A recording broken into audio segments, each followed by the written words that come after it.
یقینا چې د نننۍ تقریب تاریخي تقریب دی او دلال خان له وخت په وخت باندې چونکې هغه ډېر مصروف ژوند تېروي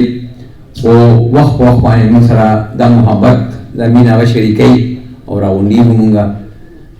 نو خواست کوم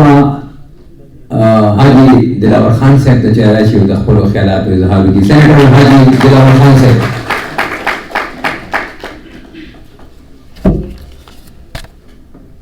بسم الله الرحمن الرحیم. دا پنجاب اسلام آباد او د خیبر پختونخوا نه زما ډېرو ګرانو میلمنو زه د زړه د اخلاصه دلته په راتګ تاسو ته په خیر علی وایم. میلمانه که دا پروګرام اختتام ته نه رسېدلی نو هم تاسو له مونږه د اوبو چای او د ډوډۍ خدمت کړی دی نو بغیر روټۍ نه به یو میلمه نه ځای.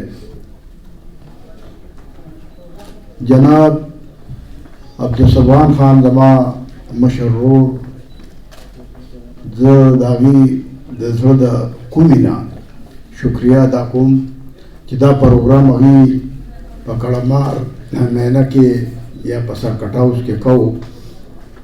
ما ورسره دا مشوره وکړه چې که دا په دې چوپال کې وکړو هغې وی چې بلکل دا دی کړمار مینا یا دا یو شی دی. زه اقبال حسین افکار صاحب لا او گوهر نوید صاحب لا د ادبي خدماتو چې کوم په موجوده دور کې د هغې د پښتو د ادب سره او د گوهر نوید صاحب د پښتو سره سره د اردو ادب سره کوم شوق دی په دې دواړو کتابونو دې هکله مبارکي ورکوم. او ما چونکې دلته ډاکټران پروفیسران صاحبان ښکلي ادیبان پوهان هغوی په دې حواله خبرې وکړې نو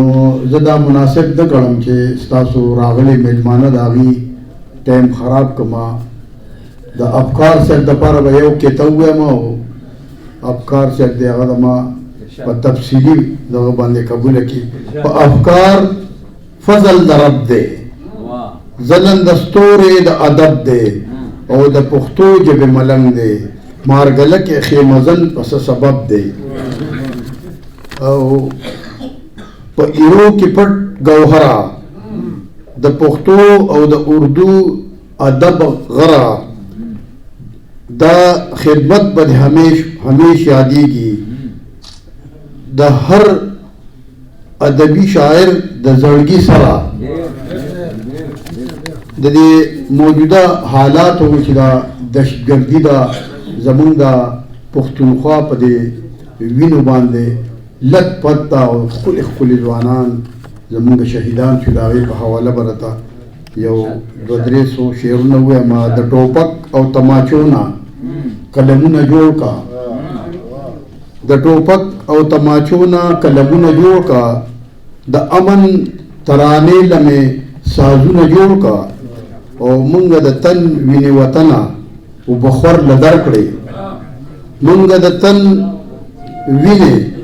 وطنه وبخور له درکړې بس تراله په خپل تن کې قبرونه جوړ کا او د اسرافیل شپېلې ته پاتې نه شو د اسرافیل شپېلې ته پاتې نه شو اتلانو له زر زر کفنونه جوړ کا او چې په ګناه خطا د خپل عمل لږ پوهه شمه